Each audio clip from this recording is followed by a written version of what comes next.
मैं सदन को आश्वस्त कर दूंगा, 1 साल के अंदर सब टोल निकल जाएंगे देश के। उत्तर प्रदेश दिल्ली से 60-70 किलोमीटर दूर की बात कर रहा हूं मैं।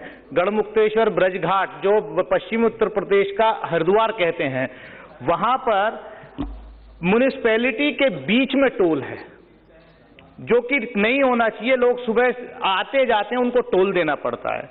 जब डीपीआर बना और एक प्राइवेट कंपनी को दिया गया, उसमें दिक्कत ये भी हुई है, सब नॉर्मली 60 किलोमीटर पे टोल लगता है, लेकिन मेरे क्षेत्र में ये जानते हुए कि ये टोल म्युनिसिपैलिटी के बीच में आ रहा है, हर महीने पूर्णमासी पर वहां लाखों लोग आते हैं, उसके बावजूद 40 किलोमीटर पे टोल दिया। 40 किलोमीटर पे मेरे यहाँ, मेरा माननीय मंत्री जी से।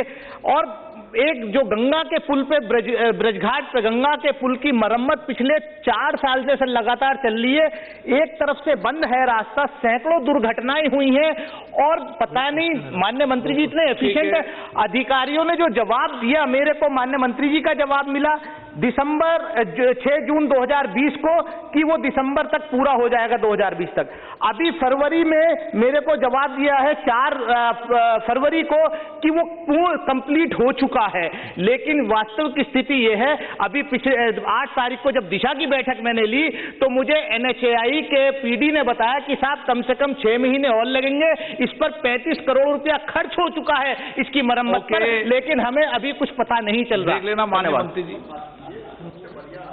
अध्यक्ष महोदय, ये पुराने सरकार के समय ऐसे कुछ टोल है कि जो शहर के अंदर आते हैं, अगर उनको रद्द किए जाएंगे तो वो कॉन्ट्रैक्टर कॉम्पेंसेशन मांगता है, तो उसको पैसे देने पड़ते हैं। तो ये बात बिल्कुल सही है कि बहुत जगह पर उस समय स्वीटनर ऐड करने के हिसाब से ऐसे शहर के बाजू में टोल बनाए गए, वो गलत है और अन्याय करने वाले हैं। उसको निकालने के बारे में निर्णय हुआ है। मैं सदन को आश्वस्त कर दूंगा, 1 साल के अंदर सब टोल निकल जाएंगे देश के। पर उसका अर्थ ये है कि टोल नहीं रहेंगे, पर आपको जीपीएस पे, हमारे केवल रोड के एंट्री पर कैमरा रहेगा, जीपीएस पर आपका इमेज कैच करेगा, और जहां से जाओगे वहां और जहां से निकलोगे वहां उतना ही पैसा आपसे कटेगा। ना टोल होगा, ना रोकेगा कोई, ना कुछ होगा। और ये 1 साल के अंदर हम लोग पूरा करेंगे। मनीष तिवारी जी। दूसरा, सम्माननीय स्पीकर महोदय, आपको मैं बहुत अच्छी बात बता रहा हूं कि ये टोल में चोरियां भी बहुत होती थी। अभी इस समय कोविड के कार्यकाल में हमारा टोल का इनकम 24,000 करोड़ साल का था, वो 10,000 करोड़ कम होना चाहिए था।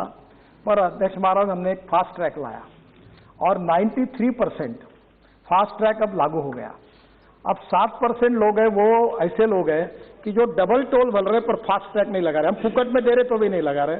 उसके पीछे रहस्य क्या है, उसके डिटेल में मैं जाना नहीं चाहता। जो जीएसटी और बाकी रॉयल्टी फायल्टी छोड़कर जा रहे हैं, तो वो अपना रिकॉर्ड नहीं होना चाहते। पर अभी मैंने ये इंस्ट्रक्शन दी है कि वो 7% पे पुलिस कार्रवाई करो, ताकि ऐसा काम नहीं होना चाहिए।